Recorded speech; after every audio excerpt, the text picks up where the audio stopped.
Tengan todos ustedes muy buenas noches. Gracias por estar aquí nuevamente acompañándonos en este proyecto, en esta actividad que es Capacitaciones Virtuales Latinoamérica. Me presento, mi nombre es Julián Campo, yo soy el coordinador del Grupo Capacitación Rescate Norte Cauca, uno de los líderes del proyecto académico Capacitaciones Virtuales Latinoamérica, junto con la compañía de diferentes ponentes, instructores de diferentes instituciones de Latinoamérica. Se ha creado este proyecto con el propósito de compartirles a ustedes todos estos temas, todas estas actualizaciones, ¿sí? Todos estos protocolos que día a día se van actualizando. Con todo respeto, como siempre le he dicho, pues gracias a Dios por permitirnos que estamos aquí aprendiendo, pues, obteniendo nuevos conceptos referentes a la atención de pacientes. De igual manera, se informa que esta actividad va a ser grabada con fines educativos, pues para que se puedan compartir a las personas que no pueden participar el día de hoy. Asimismo, les invitamos a que nos sigan en nuestras redes sociales, Rescate Norte Cauca, Facebook, Instagram y nuestro canal de YouTube, donde se publican todas las actividades y presentaciones. El día de hoy nos acompaña pues un instructor que ya en ocasiones nos ha pues acompañado con actividades similares en la parte de atención de pacientes en trauma, en emergencias y rescate, que él ya se estará presentando. Posterior, al finalizar la actividad, les podremos enviar la presentación solo con dos condiciones. Seguirnos en el Instagram de Verayun, Capacitaciones y Rescate Norte Cauca. Enviarnos este pantallazo a nuestro correo Rescate Norte Cauca y se le enviará la presentación para que la pueda tener como material educativo y de capacitación. Carlos, muy buenas noches.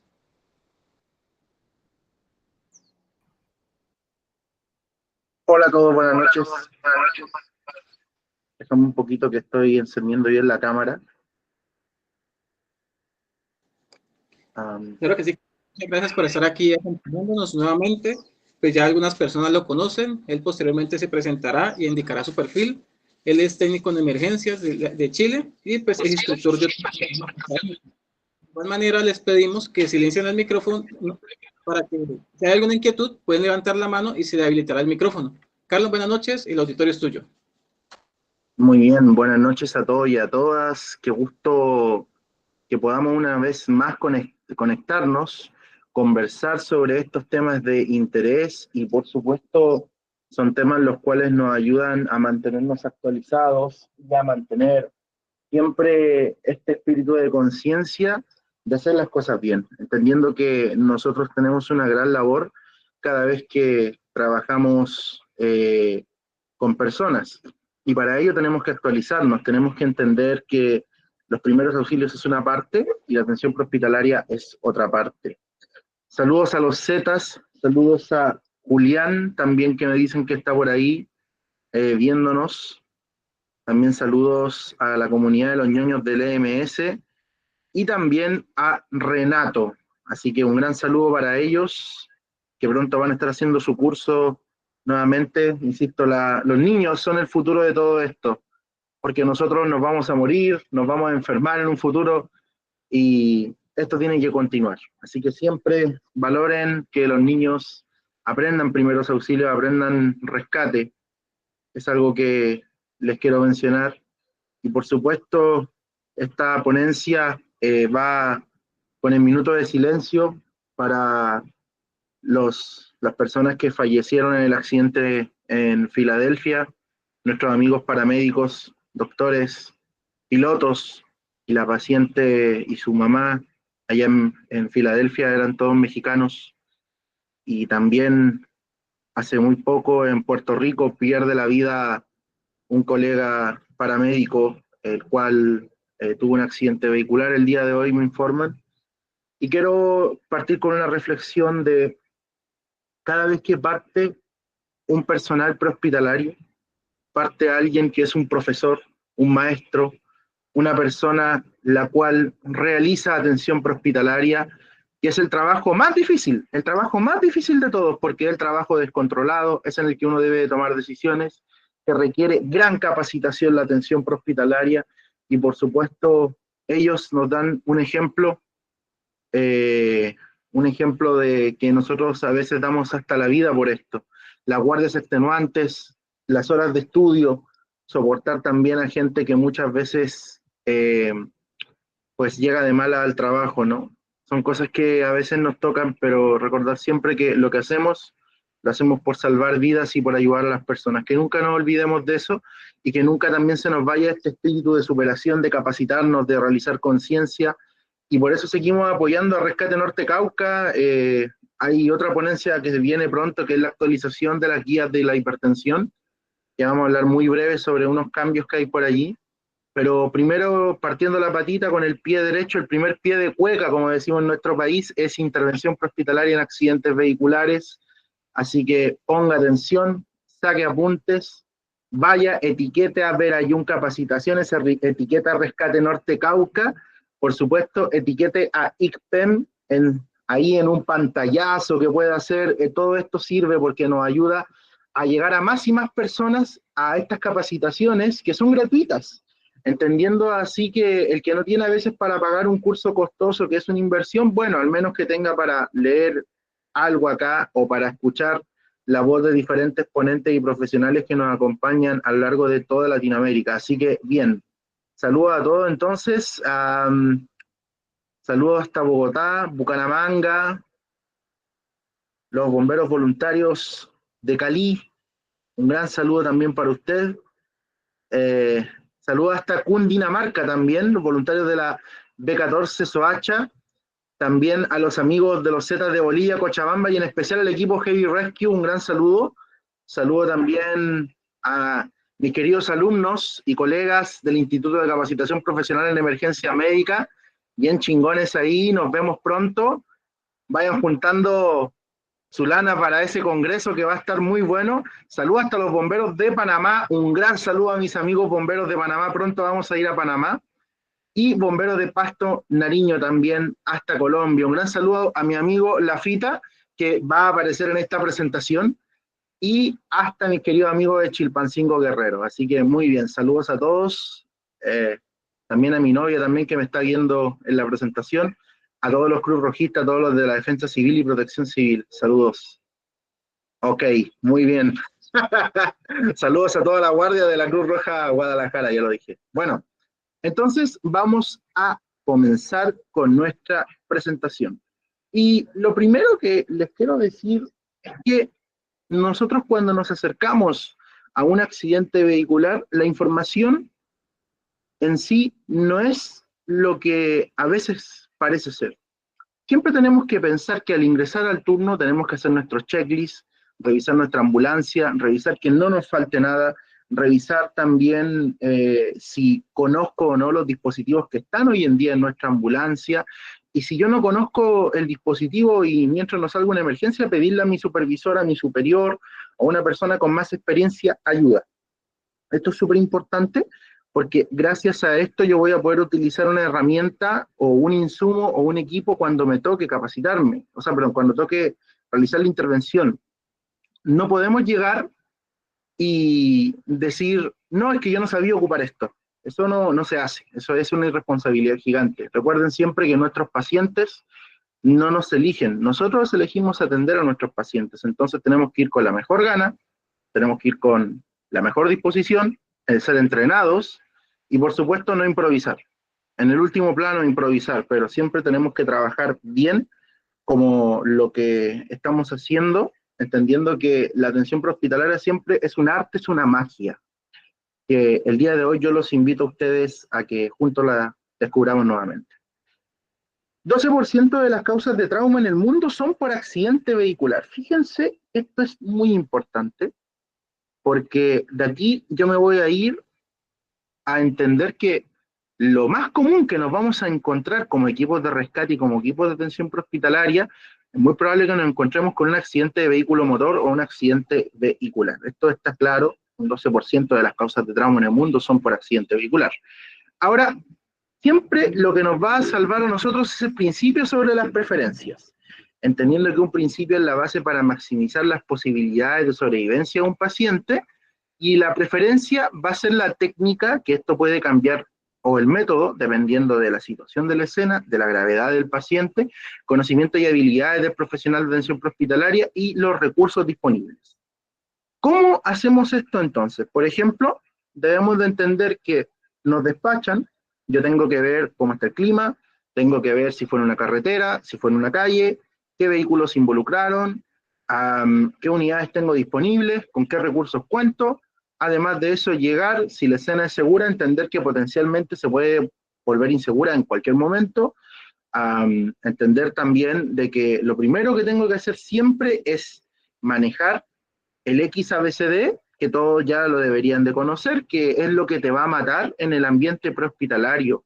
Es decir, te va a matar una hemorragia sanguinante masiva, te va a matar una vía aérea que no está permeable, te va a matar una dificultad o una insuficiencia, después va a pasar a la insuficiencia respiratoria y después va a llevar un paro cardíaco, te va a matar que no tengas suficiente perfusión y que caigas en signos de shock, te va a matar el que no llegues a, no tengas buena conciencia, porque lo más probable es que ese shock provoque alteración de conciencia y te va a matar la hipotermia, que es la asesina silenciosa, ¿ok? Sobre todo, ojo, los países más fríos, Bolivia, Chile, Argentina, Colombia.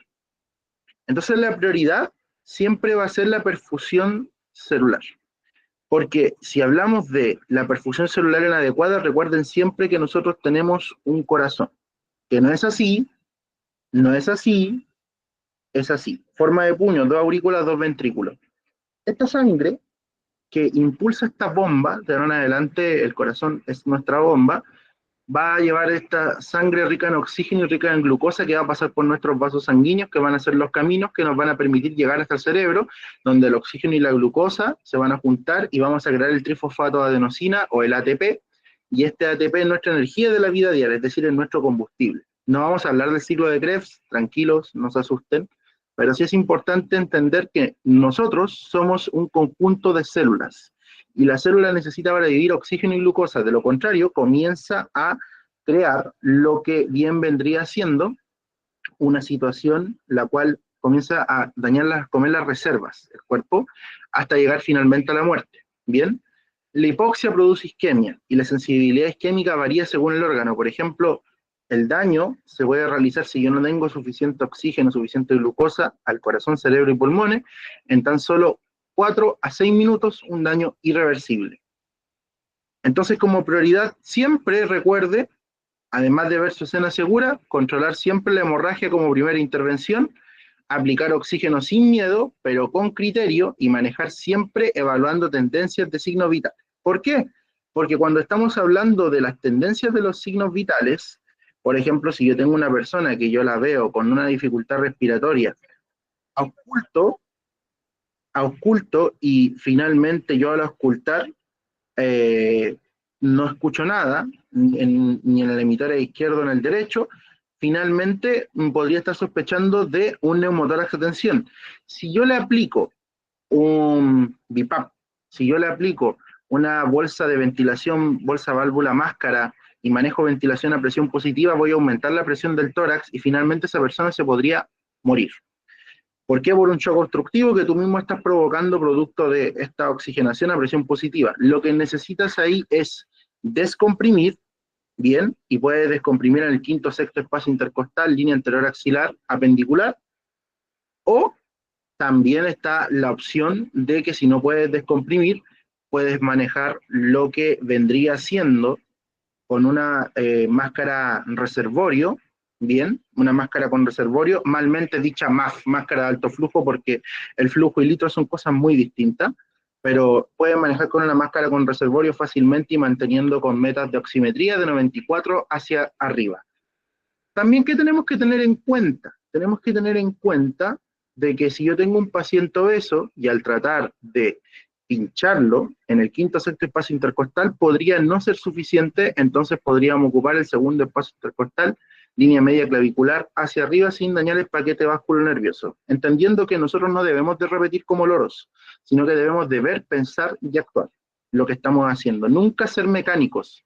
La atención prehospitalaria nunca es una receta de cocina. Entonces, como pensamiento crítico, la perfusión celular proviene de un flujo sanguíneo y oxígeno suficientes, el metabolismo aeróbico produce suficiente energía para las funciones celulares, y el metabolismo anaeróbico va a producir energía 16 a 19 veces peor a la que nosotros tenemos. Recordar que las tablas nos salvan vidas. ¿sí? La tabla no inmoviliza, solo moviliza. Eso es lo que nos tenemos que repetir hoy en día. Hoy en día, la tabla espinal es para sacar a la persona de un lugar inseguro hacia una zona segura. Pero si yo trabajo con la tabla espinal y llego con mi paciente con tabla espinal arriba de la camilla de la ambulancia, no va a funcionar. Vamos a provocar dolor, es inestable. Yo les pregunto a ustedes, ¿la columna vertebral es cóncava o es plana, es recta? Pregunta para ustedes. Y en el chat me van respondiendo para que no ocupemos los micrófonos porque tengo mala conexión, pero por el chat, a ver, quiero ver sus reacciones por el chat. Es cóncava y la tabla es recta. Ahí el primer punto, no es anatómica. Bien, imagínense estar con 2 horas la tabla espinal. Por ejemplo, ¿cuánto tiempo se demoran en pasarle el paciente? Aproximadamente. Si pensamos en eso, lo primero es que nos podríamos demorar 30, 1, 2 horas, 3 horas. Por ahí nos dicen, ¿qué anda más, qué anda menos? Entonces eso ya produce un daño mínimo, pero es un daño. Cuando estamos hablando de la posición de las correas, imagínense ese paciente con las correas. Las correas lo que van a provocar es restringir el movimiento y no inmovilizar. Entonces, ¿qué nosotros acá tenemos que observar? Que esto debe de ocuparse solo y cuando sea necesario. Por eso es que recuerden siempre que las tablas nos salvan vidas y hoy en día tenemos colchón de vacío, que es muy importante que lo manejen, muy importante que lo conozcan, porque se adapta anatómicamente a tu cuerpo. Y si tú sacas al paciente, tú me dices, ya profe, pero cuando llego al servicio de urgencias, ¿cómo lo saco? Movimiento coordinado y en bloque. Si el movimiento es coordinado y en bloque, lo puedes pasar perfectamente del colchón de vacío o con un roller hacia la camilla de un hospital. No le vas a provocar daño en absoluto. Recordar que el chaleco de extricación hoy en día produce más movimiento. Podría estar recomendado para algunos usos, sí, pero para usos exclusivos. No entender entender que nosotros no podemos ocupar esto como una receta de cocina y tiene que ser todo con criterio. Así también hoy en día aparece la famosa BOA. La BOA es un dispositivo el cual va a permitir hacer una extracción rápida del paciente. Bien, podemos ocupar Rautec, les doy el beneficio de la duda, entre otras cosas que podemos manejar y podemos trabajar. La camilla Scoop también puede ser muy cómoda para trabajar, entre otras. Entonces, conclusiones, a pesar de la evidencia limitada, aún faltan estudios para conducir a que hayan posibles complicaciones y efectos adversos. Pero la verdad es que está demostrado que no se provocó más daño. Entonces, ¿cuándo nosotros vamos a ocupar el criterio para hacer restricción de movimiento espinal? Cuando tengamos un GLACUS menor a 15 y evidencia de intoxicación por drogas o alcohol, cuando tengamos dolor al movilizar el cuello, es decir, la persona, usted le pone la mano y diga, sígame con su cabeza el movimiento que yo voy a hacer con la mano, izquierda o derecha, y si la persona no puede mover el cuello, le duele, restrinjo el movimiento.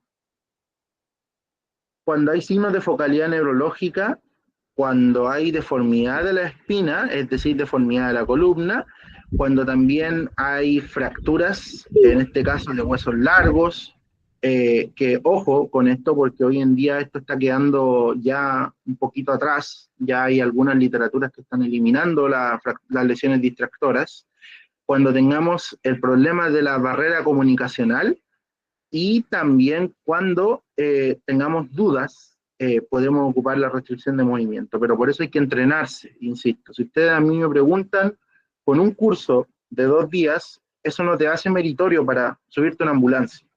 Es un entrenamiento constante, es una capacitación constante, es una actualización constante. ¿Bien? ¿Cuántos de ustedes se sienten más preparados por hacer ese curso de 2 días de atención prehospitalaria? ¿O creen que les falta? A ver, sus respuestas por el chat.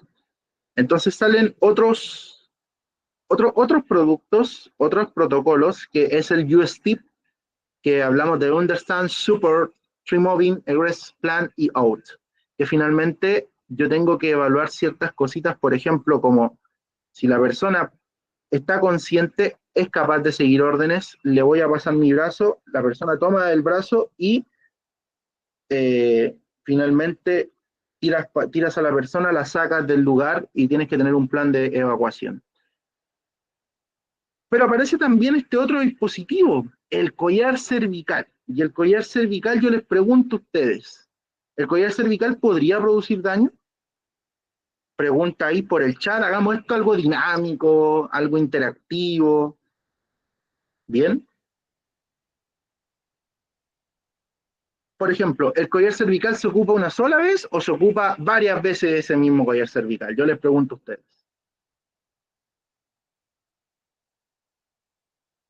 Se ocupa una sola vez. Pero ¿cuál es la realidad? Lo ocupamos hasta que el pobre ya se desgasta, se daña y solamente queda el plástico y finalmente se daña. Bien, entonces, lo primero es lo primero, la indicación del fabricante dice un solo uso y lo que nosotros tenemos que entender que el collar cervical no es para evitar lesiones, es para evitar, o sea, es reducir la carga axial del esqueleto en sí, es decir, de la cabeza. Para eso es un collar cervical. No es para nada más que eso. Olvídense que esto no les va a permitir más lesiones. Esto va a permitir que la persona descanse el peso de su cabeza en ese collar cervical. Entendiendo esto también es que inclusive cuando estamos hablando de lo que es el collar cervical, evita la movilidad, evita un movimiento, es nuevamente restricción de movimiento y se debe utilizar un enfoque altamente selectivo al considerar o determinar su uso.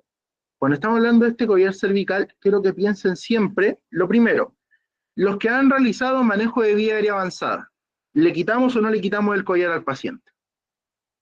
En el manejo de una vía aérea avanzada, por supuesto, porque nos trae problemas. Nos trae problemas al manejar una vía aérea avanzada, nos produce dificultad. Entonces, acá simplemente es que el collar cervical es solo un recordatorio para que la persona no haga el movimiento de el sí. El no sé, usted lo evita de manera manual. Incluso recuerden siempre que estos dispositivos son dispositivos de transferencia y no de transporte. De hecho, lo dice bien claro aquí. Puede aumentar la presión intracraneana, hay vasos sanguíneos que están alrededor que si tú lo aprietas bastante fuerte, podrías ocluir esos vasos sanguíneos y con ello ocluir la sangre que pasa al cerebro, por lo tanto vas a alterar la conciencia de esa persona y finalmente le vas a provocar una alteración de conciencia que tú provocaste por mal uso del collar cervical. PHTLS ya incluso lo dice que el collar cervical va a impedir que el cuello del paciente quede hiperextendido y mantener la cabeza en posición neutral, pero un collar cervical del tamaño inapropiado, mal ajustado, no va a ayudar al paciente y puede ser lesivo si hay inestabilidad de la columna vertebral. Ellos mismos te lo están diciendo. PHTLS, décima edición, te lo dice en el recuadro 9.7 cuando habla de el collar cervical. Entendiendo esto, vamos a entender que inclusive el uso de improvisado de una sábana o toalla enrollada va a ayudar a la estabilización y un collar que no permite que la mandíbula descienda y la boca se abra sin mover la columna vertebral podría producir aspiración del contenido gástrico cuando el paciente vomite. Por lo tanto, no debe usarse y los métodos alternativos para estabilizar a un paciente cuando no se puede usar un collar cervical incluyen el uso de artículos tales como la boa, sábanas, toallas y cintas. En el contexto prehospitalario hay que ser un poquito creativo, hay que ser un poquito dinámico. Pero insisto, si tenemos la forma de improvisar, está bien, pero siempre hay que buscar lo profesional. Y lo profesional, tenemos la BOA PAX, que está disponible ya en México, en Chile también está disponible, y en algunos otros países. Recuerden esto, se puede lograr la restricción de movimiento espinal con diferentes dispositivos. Camillas scope, camillas cuchara, férulas de vacío, camillas de ambulancia u otros dispositivos similares, siempre cuando esté indicando, en este caso, el Spinal Restriction Motion, lo vamos a aplicar en toda la columna debido al riesgo de lesiones no contiguas, es decir, o aplicamos todo o no aplicamos nada. Acá la persona se va a lesionar en el momento del impacto en sí, en el impacto del trauma. Y para entender el impacto del trauma debemos de entender que la energía no desaparece, solo se transforma y se disipa, pero por algún lado escapa. La principal barrera que nosotros tenemos es la piel y luego vienen nuestro esqueleto, nuestros huesos, entendiendo que tenemos primera, segunda y tercera colisión. La primera colisión es el vehículo contra la estructura, la segunda colisión, yo contra las estructuras del vehículo, y la tercera colisión, mis órganos internos contra nuestro defensor de sostén, que en este caso viene siendo el esqueleto. Entonces, ya entendiendo esto, vamos a pasar a otro punto. Cuando ocupamos mal algunos dispositivos como el famoso cinturón pélvico, que desde ya les digo, no es un torniquete pélvico, porque no controla el sangrado, solo evita la lesión de lo que vendría siendo el anillo de la pelvis que se abre, esta fractura del libro, entendiendo que esto es como una mariposa. Entonces, esto no se instala muy arriba, porque de lo contrario, provoca apertura de la sínfisis púbica y esto va a provocar un mayor sangrado. Entendiendo que la arteria que pasa por los lados es la arteria femoral que desencaja 1000 a 2000 cc de sangre por minuto. Entonces, en 4 o 5 minutos te podrías desangrar. ¿Por qué se ocupan estos dispositivos como el SAM Pelvic, entre otros? La idea es que cuando usted vea este dispositivo y esté bien instalado, este dispositivo es para decir, nadie toca en esta posición, porque antiguamente la persona que hacía primeros auxilios tocaba. Llegaba el paramédico, tocaba. Llegaba la urgencia, tocaba. Llegaba el pabellón, se volvía a tocar. Entonces esto provocaba más cantidad de sangrado. Entonces siempre en los trocánteres, bien, se aplica el famoso SAM Pelvic, cinturón pélvico, o también se le llama cinturón restrictor circunferencial pélvico, ¿ok? Nunca arriba. Se pone en la pelvis, no en la cadera es la articulación. La pelvis es el hueso. Y acá vemos un entrenamiento que hicimos hace 2 años ya, en la 4ª compañía de bomberos de Arica, el norte de Chile. Ahí con los alumnos estábamos trabajando justamente eso. Entonces, dicho esto, estamos preparados para adoptar el protocolo You Step Out, que las personas pueden salir por sus propios medios, esa es la autoextracción. No es necesario romper el vehículo entero, no es necesario invadir a la persona si tenemos lo que vendría siendo movilidad de las piernas, movilidad de las manos, si está consciente, si es capaz de seguir órdenes, etcétera. Tú puedes ayudarlo a que salga solo, ¿bien?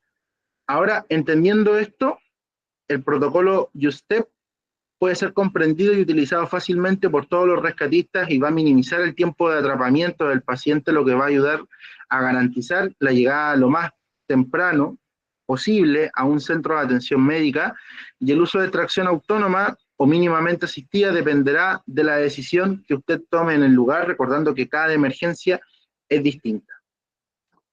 Hipoxia e hipovolemia. La hipoxia celular produce el metabolismo anaeróbico y la producción de ácido láctico. El metabolismo anaeróbico produce energía celular insuficiente y la acumulación de ácido láctico produce acidosis metabólica.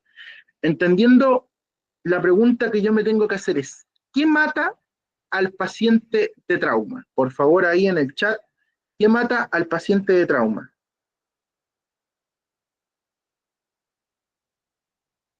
Pregunta para ustedes. ¿Qué mata al paciente de trauma?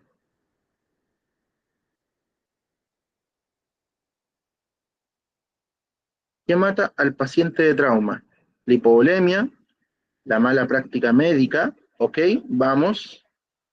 La hemorragia, lesiones cervicales, la tríada de la muerte, el mal manejo, hipovolemia, dicen por acá, hipoxia, hipovolemia e hipotermia. ¿Ok? La primera es trauma. Súper importante, la hipoxia, como bien dicen, la hipovolemia, la falta de capacitación en personal prehospitalario. ¿Cuándo fue la última vez que ustedes se capacitaron? Pregunta para ustedes, para todos quienes están ahí en el chat. ¿Cuándo fue la última vez que ustedes se capacitaron? Muy bien, dicen acá, una mala actualización del paramédico y el sangrado interno. Es súper importante entender que nosotros debemos actualizarnos en trauma al menos una vez al año. Me estoy formando, Isaí, personalmente estoy constantemente leyendo, correcto, porque debemos de tener literatura, debemos de estudiar, debemos de invertir en un PHTLS, en un curso, etcétera, que no hayan también instructores que nos enseñen con experiencia, pero también con medicina basada en evidencia. Entendiendo esto, es que vamos a trabajar con todo lo que tengamos a mano para realizar una correcta intervención. Falta de equipo y unidades, falta de capacitación en cubículo de choque o en la sala de reanimación y demora en recepción de un hospital de alta especialidad. Entonces, como conceptos de evaluación, sensibilidad temporal de lesiones críticas, identificar la prioridad del paciente siempre y transportarlo al centro más adecuado, y necesidad también de una evaluación sistémica para identificar las lesiones por orden de prioridad e iniciar el tratamiento durante la evaluación. Acá es clave entender que nosotros como paramédicos o como sí, pero no la paramedicina, es la gran pregunta, ¿por qué no pueden? Debemos de entender que hay una prioridad en esto, y esta prioridad involucra el XABCDE. Por ejemplo, esta persona hubo un accidente bastante complejo, nos encontramos con, a ver si pueden ahí, silenciar. El yodo sí está bueno, sí, ¿eh? El yodo. Si puede silenciar, maestro. Ahí. Ahora sí, gracias, muy amable. Entonces, entendiendo esto, traten de poner sus micrófonos en silencio, por favor, para que no haya problema a la hora de seguir la clase. Entonces, entendiendo esto, hay que identificar la prioridad del paciente y transportarlo al centro más adecuado. Un centro de trauma nivel 1 es un centro el cual es especialista en trauma, posee las radiografías, posee escáner, posee cirujanos de trauma, posee realmente un equipo que le va a dar la intervención que necesita. Todas estas cosas son las que yo me tengo que preguntar. Si aparece un sangrado, lo controlo. Si tengo una dificultad respiratoria, identifico por qué está haciendo esta dificultad respiratoria. Aplico oxígeno o asisto ventilatoriamente con una bolsa de ventilación, bolsa, válvula, máscara. Siempre entender que me va a servir más la máscara con reservorio a 15 litros que lo que vendría siendo una naricera a 2 litros. Que me va a servir más una bolsa de ventilación, bolsa, válvula, máscara a 15 litros que a 8 litros. ¿Bien? Si podemos silenciar, yo lo agradecería bastante. Ahí Jorge Londono es el que... Bien, las preguntas las vamos a dejar al final porque tenemos poquito tiempo, así que les pido las disculpas, pero es así. Bien, entonces, lo que se maneja es el XABCD, y de hecho el ATLS 11ª edición que se estrena pronto, está justamente hablando de esto. Nuevamente aparece el XABCDE. Y se sigue priorizando la hemorragia sanguinante. ¿Por qué? Porque la sangre es el transportador, es el vehículo para que este oxígeno y esta glucosa llegue hasta el cerebro. ¿Qué tenemos nosotros en nuestra ambulancia? Tenemos solución fisiológica, tenemos Ringer lactato. A ver sus respuestas por el chat, los voy leyendo. ¿Qué tenemos? Suero fisiológico Ringer, ¿cierto? ¿Qué más tenemos? Oxígeno, bien. El oxígeno me ayudará si es que yo estoy perdiendo sangre. ¿Habrá transportador de oxígeno? No. Entonces siempre acá es importante controlar la hemorragia. Solución fisiológica al 0,9, manejando hipotensión permisiva, no dar más de 250 cc de solución fisiológica, llevando una presión arterial media de 65 milímetros de mercurio, una presión arterial de 90 sistólica, 60 diastólica como mínimo, y en caso de trauma encefalocraniano o trauma cráneoencefálico o golpe en cabeza, vamos a manejar en esa sospecha una presión arterial sistólica de al menos 110 milímetros de mercurio. Entonces, siempre importante que tanto el suero fisiológico como el Ringer lactato no aportan lo que nosotros queremos, que es transportadores de oxígeno, pero tampoco tenemos sangre en la ambulancia. Y hay muchas estrategias que hoy en día tratamos de trabajar, pero aún es complejo hablar de sangre en las ambulancias. Requiere capacitación, requiere participación, requiere políticas, las cuales lamentablemente no tenemos, y requiere que le perdamos el miedo a esto. Pero como aún eso yo creo que viene pronto, porque ya hay gente que está realizando esto en Latinoamérica pronto, vamos a esperar que eso suceda, pero usted ya tiene que hacerse la idea de que en un futuro vamos a tener que trabajar con, primero, cada vez que perdemos sangre perdemos calcio. Entonces vamos a tener que trabajar con detectores de calcio, así como nosotros trabajamos también con detectores de glucosa, como los famosos hemoglucotés. Y, por supuesto, las bolsitas de sangre, ya hay ambulancias que tienen refrigeradores, hay bolsos que puedes trabajar la sangre en mochilas, las cuales se mantiene la temperatura súper bien, ¿ok? Pero también el calentamiento global o el desastre climático también nos hace pensar en, ¿será posible? Eso es una pregunta para ustedes que se las dejo ahí que puedan pensarlo. Entonces acá vemos una alumna en PHTLS, por ejemplo, que el 70% de las hemorragias se van a controlar con presión directa, ok, pero ¿qué pasa si se empapa el apósito y sigue saliendo sangre? Vamos con un torniquete. ¿Qué torniquete? Comercial. Siempre. Profe, no tengo torniquete comercial. Empaquetado. La prioridad en las piernas y en los brazos, es decir, las extremidades inferiores y superiores, torniquete. La prioridad en las uniones, que es el cuello, axila e ingle, va a ser empaquetado. En el tórax, si hay una herida burbujeante, soplante y una herida abierta de tórax, va a ser sello de 4 lados o podríamos también trabajar el sello torácico. Insisto, así como nosotros somos paramédicos, también tenemos que entender que nosotros tenemos que invertir en nuestros equipos, porque los rescatistas invierten en su equipo, el montañista también invierte en el equipo.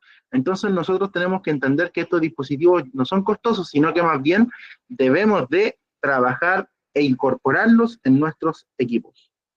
Cuando hablamos del año 2024, la Cruz Roja Americana y la Asociación Americana del Corazón sacan las guías de primeros auxilios, nuevamente trabajando lo que es los respondientes inmediatos, los profesionales respondientes de primera respuesta y los profesionales de trauma.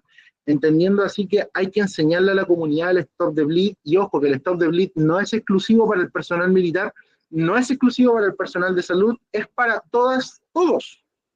Entendamos que el stop de bleed es una herramienta que nos puede salvar la vida. ¿Por qué? Porque la ambulancia se va a demorar en llegar por parte baja 10 minutos. La persona se puede examinar en 6 minutos. Entonces hay que entender que hay que enseñar a las personas a que manejen la presión directa. ¿Por qué? Porque nuevamente un estudio en abril del 2024 habla de que si manejamos el XABCDE, la mortalidad es baja, un 13%, y el ABC es un 47% la mortalidad. Manejando hoy en día 2 gramos de ácido tranexámico, importante, con 2 gramos de calcio. Al menos manejar 2 gramos de ácido tranexámico en 100 cc de solución fisiológica y pasarlo en los primeros 10 minutos. No pasarlo directo, porque podríamos llevar lugar a lo que vendría siendo irritación de la vena. Además de eso, podríamos provocar diseminación de trombos y podríamos provocar presión arterial baja, es decir, hipotensión. Y muchos pacientes no alcanzan a llegar al hospital. Por eso insisto que siempre hay que manejar el concepto de controlar la hemorragia como una primera opción. Cuando hablamos de conceptos de evaluación, otra de las intervenciones que nosotros podemos hacer en los accidentes vehiculares es, primero, la acción más clara, más fidedigna, más confiable y con el nivel de evidencia 1, es que cuando estamos hablando de una hemorragia descontrolada, instala un torniquete. Y que el torniquete comercial es mucho mejor y superior que el improvisado. Ya les explico. Si usted va a intentar hacer un torniquete improvisado que no le va a salir, tiene que ser con los materiales adecuados y al menos 2 centímetros de ancho lo que es la correa, porque de lo contrario va a estrangular esa extremidad y va a provocar un torniquete venoso el cual la persona se va a desangrar. Siempre como primera medida se sigue recomendando la presión directa, que ya les dije, el 70% de la hemorragia se va a controlar con presión directa.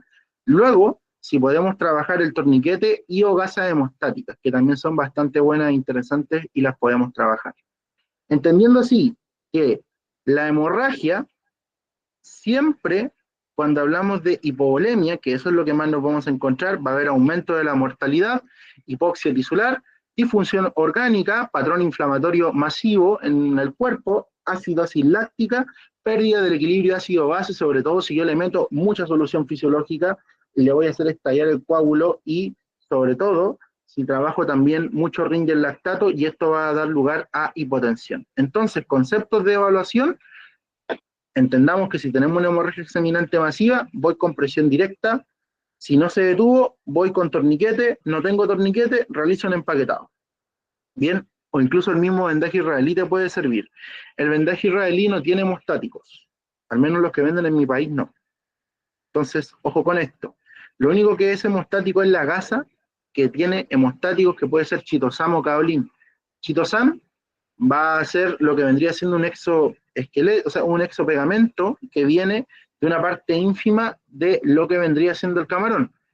Y lo que vendría siendo caolín es la arcilla blanca. Ambas te van a acelerar la coagulación en 4 minutos aproximadamente. Bien, también está el Celox Rapid, que también es una muy buena alternativa, que en 1 minuto te detiene el sangrado por su sustancia chito-RTM, que es una sustancia alterada químicamente y podría trabajarse de mejor manera. Prioridades de atención entonces: prioridades inmediatas de la respuesta al trauma, garantiza la seguridad de la escena, determina la necesidad de recursos adicionales, considere el mecanismo de lesión y realice una evaluación primaria para identificar las amenazas para la vida.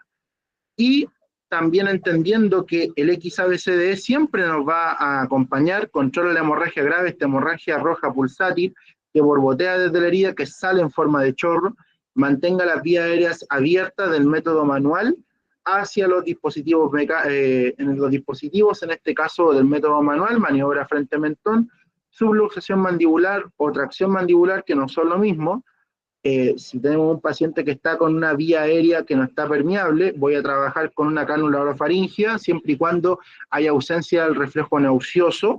Bien, podemos también trabajar lo que vendría siendo una máscara laringea si posee el entrenamiento y si el paciente tiene ausencia del reflejo nauseoso. Y si usted posee el entrenamiento, puede manejar un tubo endotraqueal, aunque cada vez se está recomendando más ocupar la máscara laringea porque es un dispositivo a ciegas, no tiene mayor ciencia, va del 1 al 5 y va por tamaños de peso. Esto es súper importante entender, pero cuando hablamos del peso es del peso ideal, ¿bien? Y ahí es muy importante aclarar eso, ¿ok? Cuando estamos hablando de lo que vendría siendo apoyo a la ventilación para mantener la oximetría en 94%, si está llegando, no me está llegando perfusión a los dedos, ¿la oximetría va a estar baja, sí o no? La primera pregunta para ustedes. Va a haber vasoconstricción periférica, va a haber frío en las manos. ¿La oximetría va a estar baja, sí o no? Pregunta para ustedes. Va a estar baja, correcto, porque la oximetría solamente es un estimativo, pero no es un 100% real. No podemos confiar en la oximetría.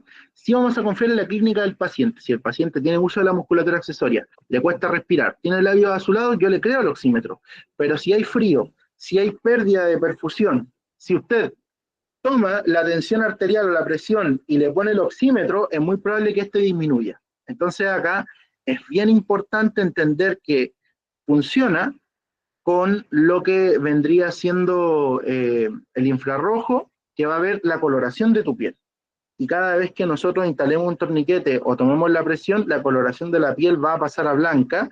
Entonces es ahí donde el oxímetro va a bajar lo que vendría siendo su porcentaje, pero esto no necesariamente quiere decir que realmente esté mal.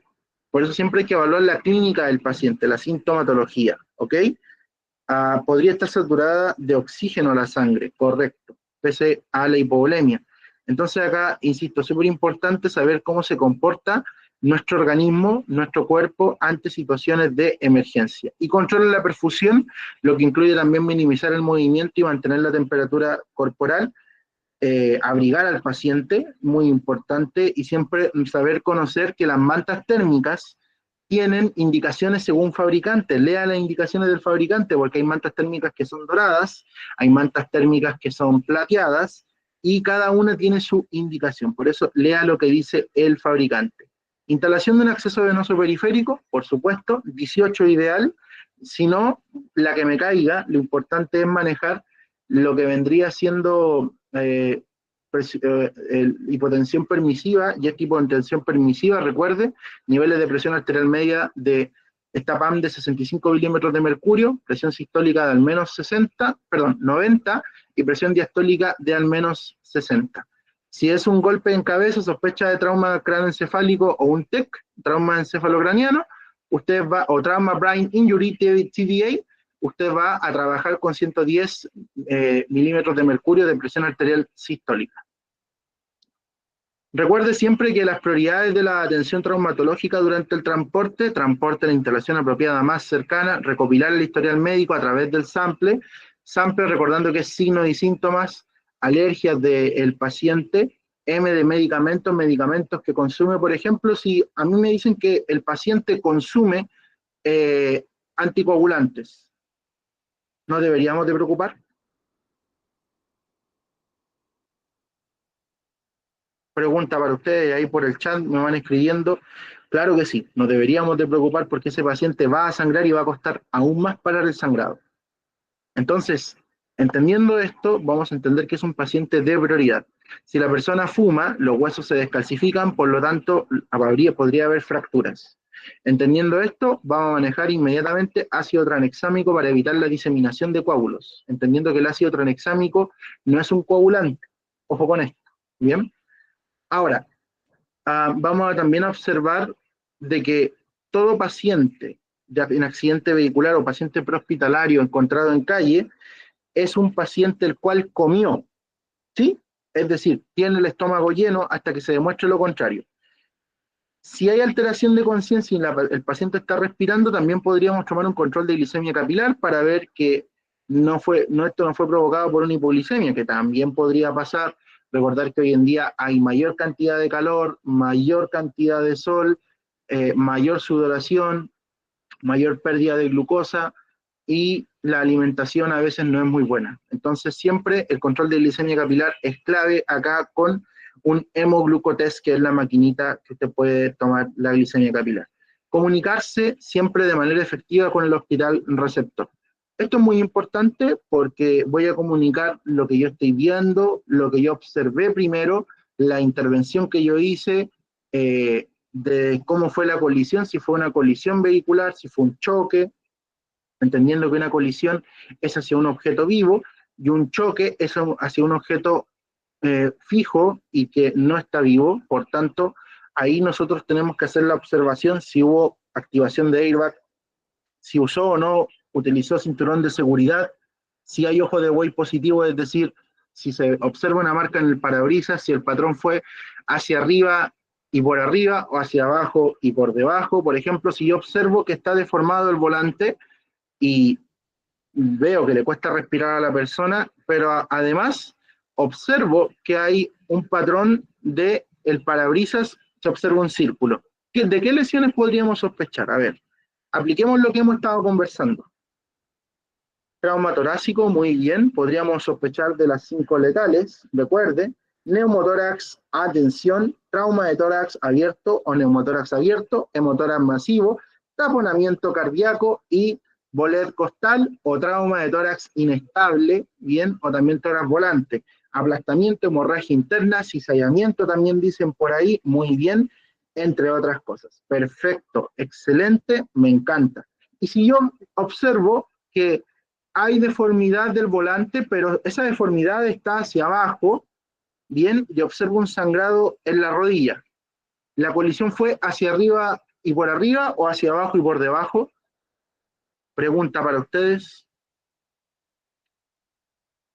Trauma cervical, dicen algunos, ok, por el efecto latigazo que podría suceder, hacia abajo y por debajo. Muy bien, Thomas Dorin, excelente. Motivation Gene también, y Manuel Vidal hacia abajo. Importante es esto, porque esto es un patrón que ustedes siempre acostúmbrense de, además de sacar el paciente, sáquenle foto al vehículo y observen qué está deformado, qué ustedes merecen, en este caso, sospechar y poner atención. Y si hay un volcamiento, tenemos un paciente inmediatamente politraumatizado, porque imagínense que usted es una papa que la están friendo y la están metiendo por la freidora, va a saltar, va a saltar, va a saltar y va a golpear y va a caer con todo, sobre todo si no ocupamos el cinturón de seguridad. Y en los accidentes en moto ocurre algo muy similar que ya vamos a conversar un poquito de. Como evaluación primaria, recuerde siempre X, A, B, C, D, E. Y también exponer. Y en exponer, ojo con esta exposición, porque cuando estamos hablando de esto, ya hicimos la evaluación primaria, pasamos. Si sabemos el Glasgow, lo hacemos durante la evaluación primaria, respuesta ocular, verbal y motora. Y si no, haga ABDI, evalúe el nivel de conciencia. Recuerde que el Glasgow evalúa lo que vendría siendo respuesta del sistema nervioso central y sistema nervioso periférico. Pero, entendiendo esto, vamos a entender que si pasamos a la evaluación secundaria, tenemos que exponer y tenemos que verificar si hay deformaciones, heridas contusas, abrasiones, heridas penetrantes, quemaduras, laceración, edema, bien, y también si hay tacto, inestabilidad y crépito. Súper importante todas estas cosas porque me van a hacer pensar en lo que yo debo de buscar. Y siempre cortar por el lado de la ropa y con una buena tijera. Es momento de invertir en un X-Shear, es momento de invertir en una Raptor, de claro no tener conflicto de interés de verdad, pero hay que invertir en un muy buen equipo para que podamos sacar a nuestro paciente. Nos podemos encontrar con situaciones de triage y nosotros nos vamos a tener que poner siempre más atención en los rojos y amarillos. Recordar que el triage se trasladan solo pacientes que sabemos que requieren atención rápida, que van a tener posibilidad de salvarse. Un paciente rojo debe de ser trasladado al hospital de más alto nivel y un paciente amarillo debe de trasladarse a un centro de traumatología o un servicio de urgencias como un SAPU en Chile o como un hospital de más baja complejidad. Entendiendo esto, que acá hay que hacer un puesto médico de avanzada y los accidentes con múltiples víctimas se consideran sobre 3, de 3 hacia arriba. Entonces acá tenemos diferentes criterios. Tenemos el criterio del Colegio Americano de Cirujanos, el cual habla de que si vemos lesiones penetrantes en el cuello, torso y las extremidades, deformidad del cráneo, sospecha de fractura de cráneo, sospecha de lesión medular, sospecha de fractura pélvica, sospecha de 2 o más huesos largos, extremidad aplastada con arrancamiento, amputación y hemorragia activa que requiere un torniquete o empaquetado o taponamiento de la herida, va a ser un paciente rojo, es decir, de alto riesgo y lesiones graves.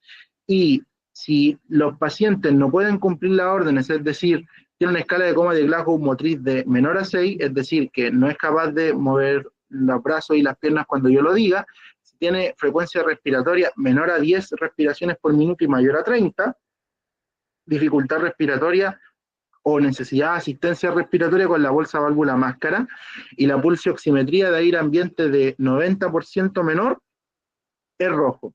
En pacientes de 0 meses a 9 años, sale un criterio de presión arterial sistólica menor a 70 milímetros de mercurio, más 2 veces la edad en años, y de 64 años, presión arterial menor a 90 milímetros de mercurio, igual a lo que vendría siendo o frecuencia cardíaca, en este caso bajo lo que vendría siendo la presión arterial sistólica, nos va a asimilar de que es un paciente el cual requiere atención rápida inmediata.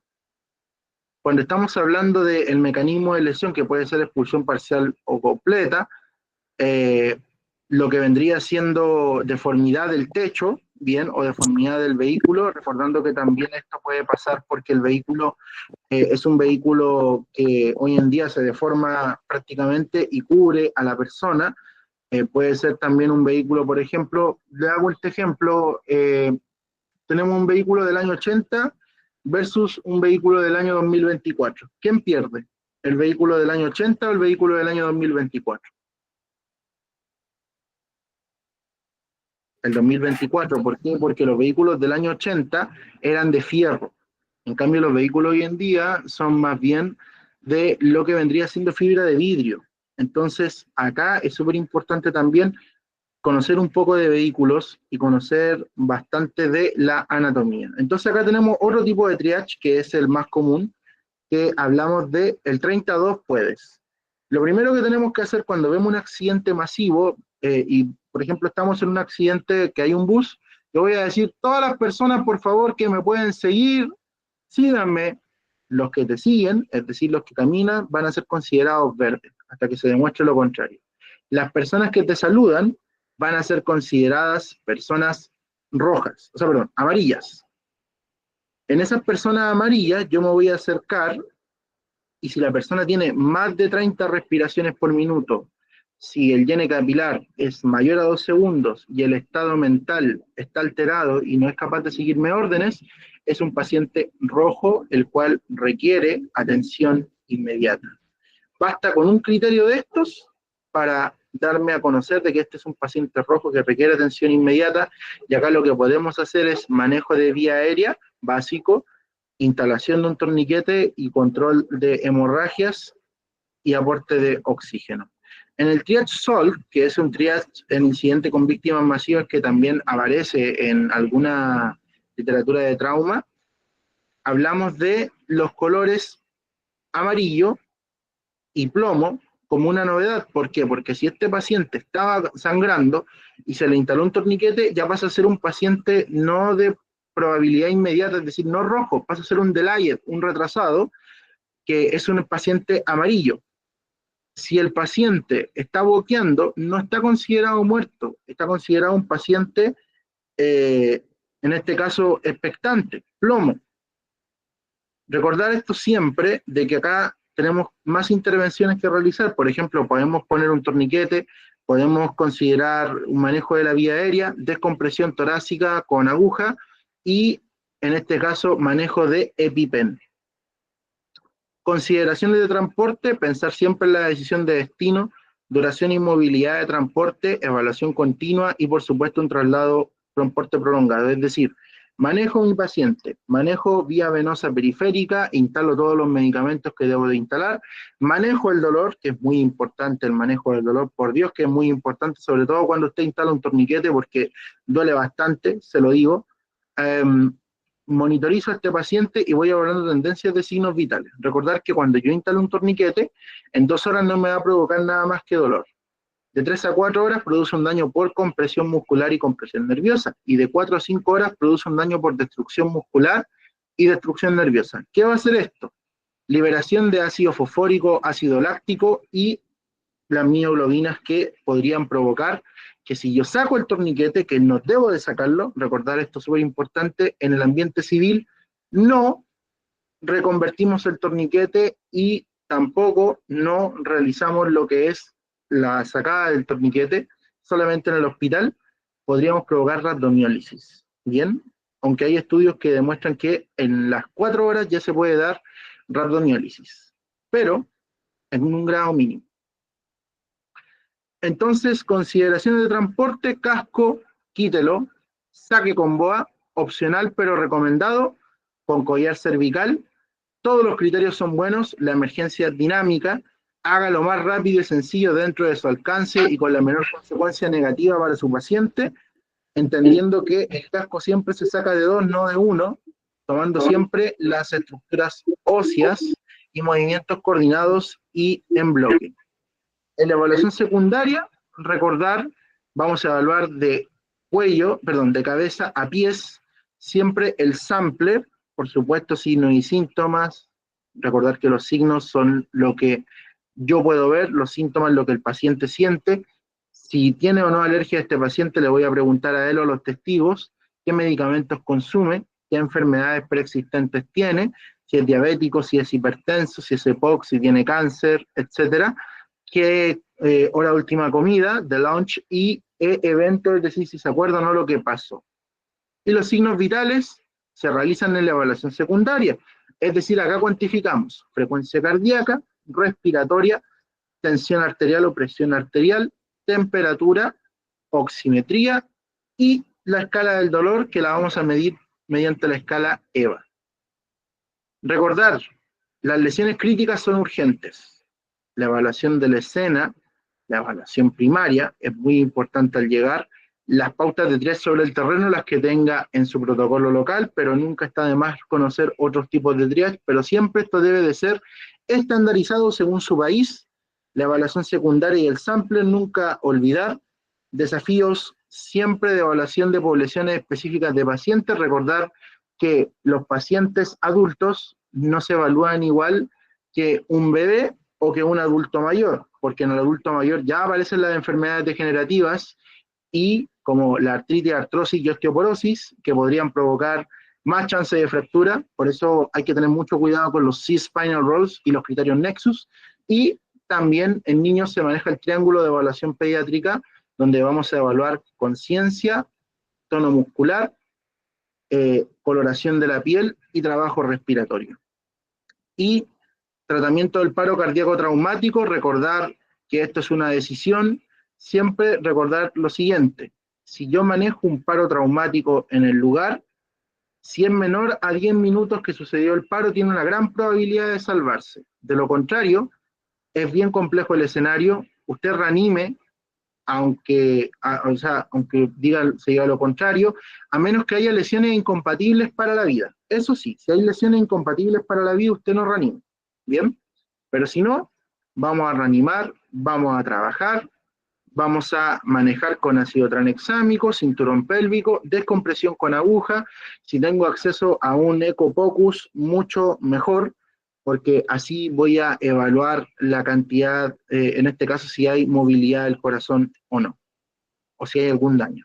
Y en manejo de reanimación volumétrica, recordar siempre que los líquidos intravenosos, siempre a criterio y con un manejo de no más de 250 cc, manejando hipotensión permisiva, y tanto el Ringer lactato como la solución fisiológica aquí está permitida, entendiendo que el propósito de administrar líquidos por vía intravenosa es volemizar, pero no es transportar sangre. Recordar que si yo realizo mayor volemización, voy a hemodiluir ese coágulo que con tanto esfuerzo hizo mi cuerpo y voy a romper ese tapón sanguíneo. ¿Cómo monitoramos la eficacia? Con la presencia de pulso radial y con las tendencias de signos vitales. ¿Y por qué la rehidratación en traumatismo se calcula según la presión arterial? Porque, insisto, si tú le pasas mucho líquido, vas a realizar lo que vendría siendo una ruptura de ese tapón sanguíneo y provocar que el paciente se desangre. Y acá, la dosis de ácido tranexámico, que antes ocupaba una dosis en el prehospitalario y una dosis en el hospital, hoy en día el manejo es 2 gramos administrada lentamente por vía intravenosa, produce un efecto inflamatorio y la idea es interferir en el proceso de descomposición para mantener y estabilizar el nuevo coágulo, porque el ácido tranexámico es un agente antifibrinolítico que hoy en día está más que recomendado y que siempre debemos de tener en cuenta.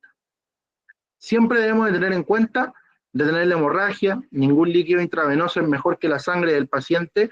El shock del estado de pausa es la muerte. Si yo detecto que hay un shock, rápidamente voy a pensar en perfusión celular inadecuada, optimizar la oxigenación, recordando que el oxígeno es como el vasito de agua en el desierto, no se le niega a nadie, o el vaso de Pepsi, bien, el vaso de Pepsi en la guardia, recuerden, tomen Pepsi, evalúe la necesidad de reemplazar el volumen y considere las opciones disponibles y mantenga la normotermia. No se puede tener una hemorragia interna sobre el terreno, el transporte rápido es fundamental.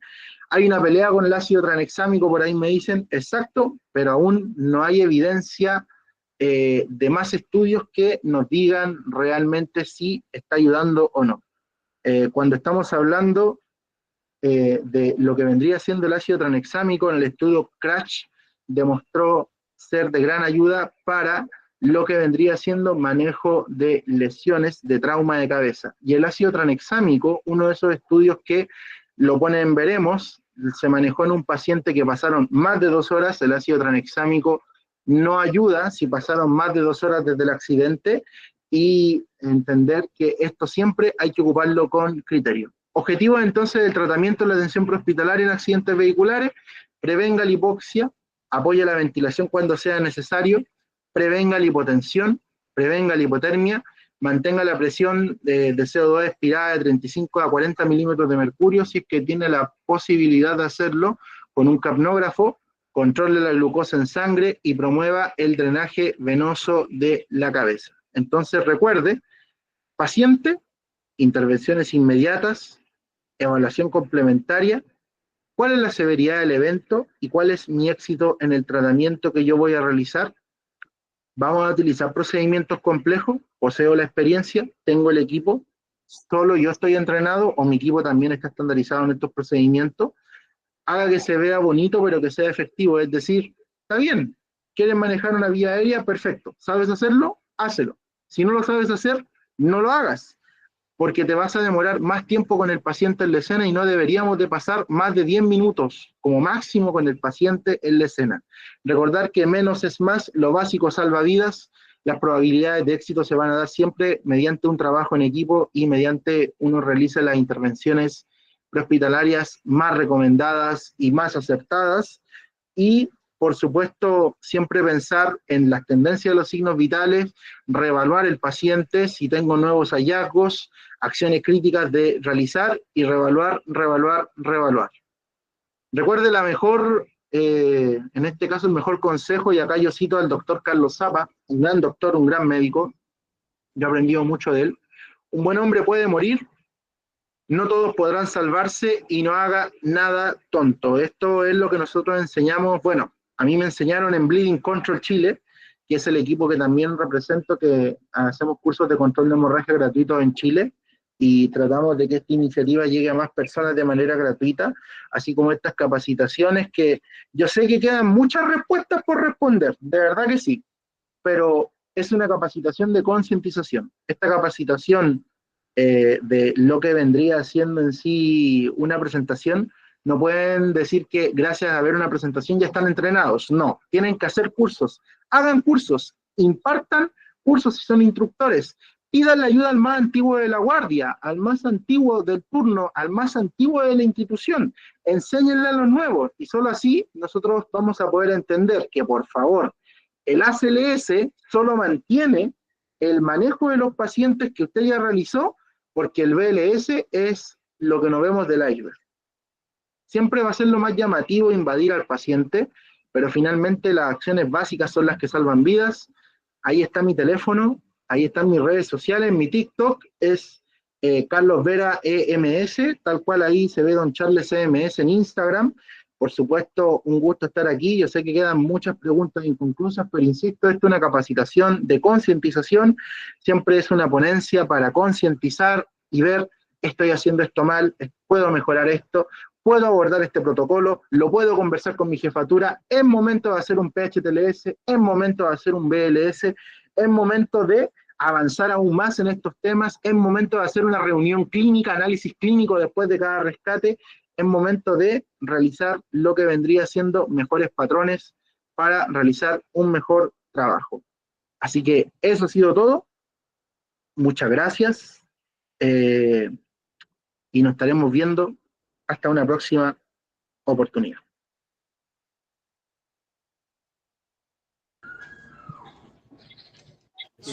Carlos, muchas gracias por esta presentación. Sabemos que es una recopilación directamente de todos los procedimientos, protocolos pues estandarizados, utilizados al momento.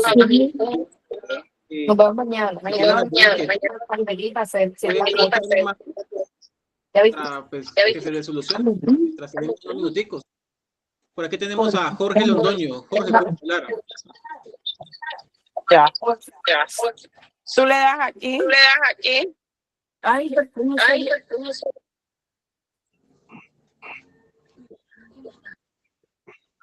Daisy, de uno, idealmente unas 5 preguntitas porque salió un incendio y tengo que irme para allá. Así que. Entonces vamos finalizando entonces la actividad. Gracias, Carlos, por estar aquí participando. Cualquier inquietud, pues nos pueden ubicar directamente por el correo Rescate Norte Cauca, por las redes sociales. Recuerden que si desean adquirir la presentación, etiquetarnos y seguirnos en Verayun Capacitaciones, Rescate Norte Cauca, y suscribirse a nuestro canal de YouTube, Rescate Norte Cauca, donde podrán visualizar esta actividad. Enviarnos al correo rescatenortecauca@gmail.com, y de reto, pues recibirá esta grandiosa presentación como material de estudio. Carlos, muchas gracias por estar aquí, pues, acompañándonos. Pues te dejamos pues para que puedas continuar con tus actividades laborales. Nos vemos en una próxima ocasión. Bien, muchas gracias a todos. Y bueno, nos pasamos un poquito en el tiempo, pero agradecido por la invitación, como siempre, Rescate Norte Cauca. Y por supuesto que esta capacitación llegue a más personas. Hay muchos más ponentes en Chile, bastante buenos también, que me gustaría que se les diera la posibilidad y que tienen muchas ganas de aportar. Así que lo importante acá es entender que el día de hoy ponemos esta semillita y muchos de los que están acá escuchando esta ponencia el día después de mañana podrían ser los futuros instructores. Entender que las instituciones quedan, los hombres pasan, y por supuesto, aguante Iquique, tierra de campeones. Eso es todo. Nos vemos. Chao. Bueno, Carlos, muchas gracias. Gracias a todos los compañeros que estuvieron en esta actividad hasta la finalización de esta ponencia. Recuerden que nos pueden seguir en nuestras redes sociales Rescate Norte Cauca. Próximamente se viene una presentación también muy interesante. Un instructor que nos ha acompañado en este proceso educativo nos va a hablar sobre la diamante letal. Es un tema que ha generado en algunos procedimientos y protocolos de pronto o alguna controversia, pero pues ya nuestro ponente nos va a dar esos tips importantes para poder tratar a nuestro paciente correctamente. Muchas gracias por estar aquí acompañándonos. Recuerden seguirnos en las redes sociales Rescate Norte Cauca, donde se estarán publicando todas las actividades con fechas para que puedan ingresar. Y asimismo suscribirse en nuestro canal de YouTube, Rescate Norte Cauca, y darle notificaciones para que estén atentos de todas las transmisiones en vivo. Muchas gracias. Nos vemos en la próxima ocasión.